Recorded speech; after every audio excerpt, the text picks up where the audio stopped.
By having this series of problems and having to solve it, and then you get to be kind of the hero who solves your own problems. Now, it doesn't make sense, but nothing about being a human makes sense, so let's just call it that. But you cause problems, you create problems, or you attract problems so you can bring them in, and then you feel a little bit alive. Jesus, I got something to do today. I can solve all my damn problems. And then you bring them in, and then you kind of solve them, but kind of in a, well, less than complete way. But you think you solved it, and then you say, oh, look how good I am. I solved my problem. That's called the problem hero, you see, because you can laugh, that's okay. You can create, even though nobody else is, it's okay to be the only laughing voice in a crowd of bored and sleepy people. So you create these problems so you can solve them. And then when you're not feeling so alive again because you're just focused on the singular boring life and forget about then you create more problems. You all know who I'm talking about right now because I'm talking about all of you.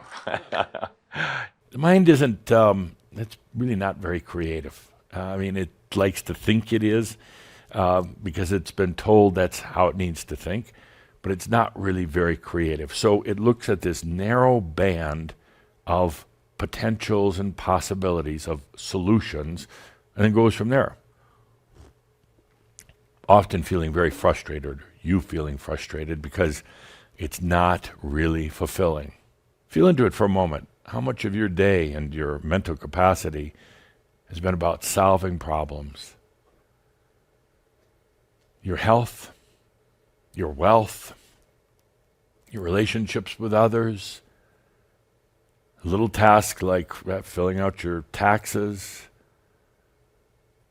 big tasks like a job or a career or where to move to, problem solving. And when you get into problem solving, oh, it's so flat. Your mind is quickly running back to its memory banks, looking at potentials, looking at associations, looking at qualia, but in such a narrow bandwidth because it's not imaginative and it's not creative. It really wasn't designed to be that way. But that's the function that it's serving now. And it's pulling up some pretty dreary potentials, uninspired potentials. And then you even have a hard time picking from those, and you finally, if you make a choice, you finally make a choice that's not really fulfilling. Intelligence with big E is different. Intelligence, there's no problem solving because there's no problems. Get it? Human intelligence is used for problem solving. Most of its use is problem solving. In intelligence, there are no problems, so there's nothing to solve. Does it sound boring? It's not. Maybe to the human intelligence, it's a little boring because the human mind was programmed to solve problems. That's basically what it's been used for. And then it thinks, well, if I'm not solving problems, what good am I? What am I doing? Isn't this boring? Not at all. Not at all. So remember that. With intelligence, there are no problems because the energies have all worked themselves out and aligned themselves with you, taking care of what you would call problems before they ever exist, and now you are free to experience life without the old mundane task of always solving problems. Sounds like utopia? Perhaps it is. But that's what intelligence brings. And that's why we're here right now talking about it. You'll find plenty of other uses for your creativity, for your energy, where you're not just solving problems. The intelligence is not here. The intelligence is in your energy, your soul. That energy intelligence, it brings everything back into balance. It presents greater opportunities, higher potentials. It operates without all the mechanisms of the mind. It's instantaneous. It just happens, and it is very magical. I've annoyed many Shambra, and I'll continue to do it, by saying that if there's something in your life, it still must be serving you somehow. Otherwise, it would not be there. Something, whether it's alcoholism, whether it's depression, whether it's feeling totally out of balance, whether it's abundance, whether it is relationship issues, if it is in your life, you must still be receiving something from it. Not a lesson, because there are no lessons. But you must be receiving some sort of comfort or identity or some self-inflicted pain from it. If there's problems in your life, I don't care what it is, a relationship or health or abundance or anything, self-worth, if there's a problem, simply go beyond it.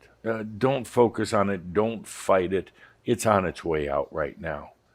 It's only when you give it that attention, when you get embattled with it, that it sticks around. Because, as I've said rather politely, if it's still there, there must be something that you're loving about it. Now's the time to just let it go. You'll find that even illnesses, yes, something you think is so embedded in your body, some disease or illness, don't battle with it. Don't try to coddle it. Don't give it attention.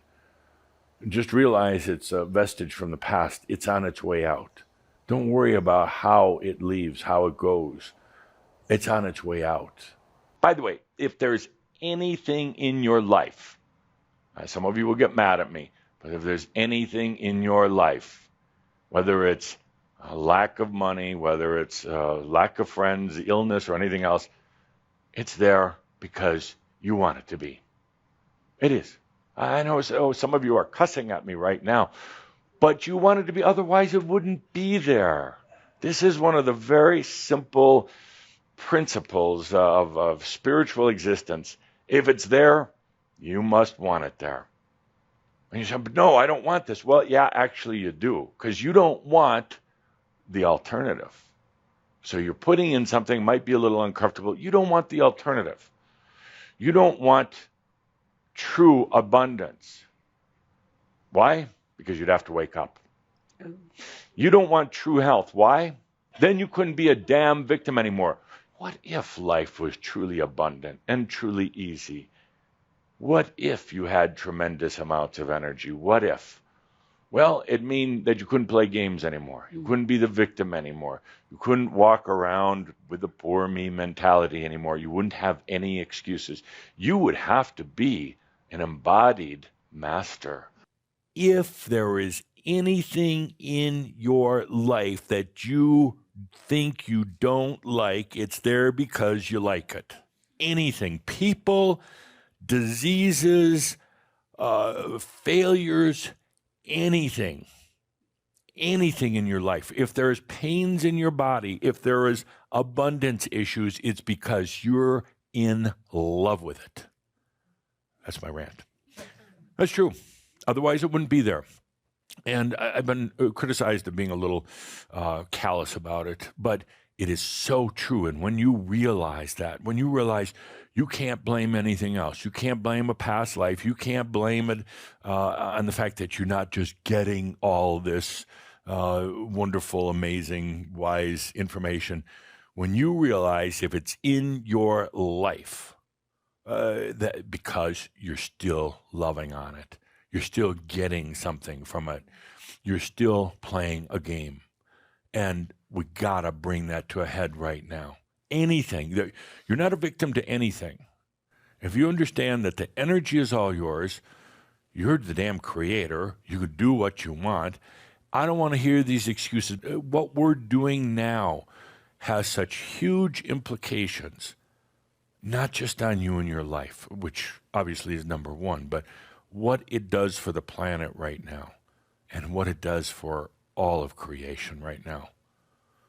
I know sometimes you think, well, I'm just this little speck of, consciousness in this great big sea of consciousness, and what effect do I have? And I'm not that important, and look at my life, I didn't do anything. Shut the fuck up. I mean, really, shut up. Next time I hear that, I'm going to breathe fire right down your neck and it's going to come out your butt because I am. Don't touch my coffee. I'm trying to make a point here, and I can't be nice about it anymore, is stop dragging it with you. If there's still happening in your life, it's because you're still getting something. Or maybe you're addicted to it, but then get over the addictions. Maybe you still like the suffering. Get over the suffering. Nobody is inflicting anything on you. You may buy into mass consciousness, you may buy into your family ancestral game and all the rest of that, but get over it now. We have big things to do right now. It used to be that wisdom came oftentimes at the end of a lifetime. When you went to the other realms and we sat with you after you just completed a tough lifetime and you were crying and feeling terrible, and then the wisdom would start coming in. We'd start taking you through and saying, okay, remember when this thing happened in your life, and remember, kind of like playing holograms or videos for you, remember when this happened. We would ask you to bring it to wisdom. A little easier to do, actually, in the other realms. And that's when you did it. But now, instead of waiting for the end of your lifetime, now it happens right away. The moment you just stop for a moment, take a deep breath, whoa, I am the master. And then it brings it to wisdom. That's it. Everything has been brought to wisdom, and anything new that you encounter, even if it has challenges in it in your life, it is instantly brought into wisdom. So you're not having to deal with it in your mind. You're not having to try to work out the emotions of guilt or shame or sadness or happiness. Everything is brought into this wisdom in the moment. You go through the hurt, the grief, the pain, whatever it happens to be, and you go through that amazing process, and then you release it, and you allow it to go to wisdom. That's the next step. You're allowed to go to wisdom. You stop dwelling on it. You stop being a victim and say, let that be wisdomized. And your soul does it. You don't do it.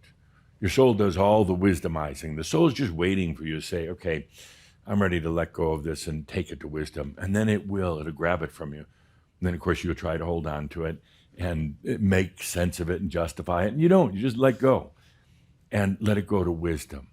When are you ready to let go of being a victim, of not having abundance? Shambhala, that was one of the big challenges. And you let it go. You say, you make that statement to yourself.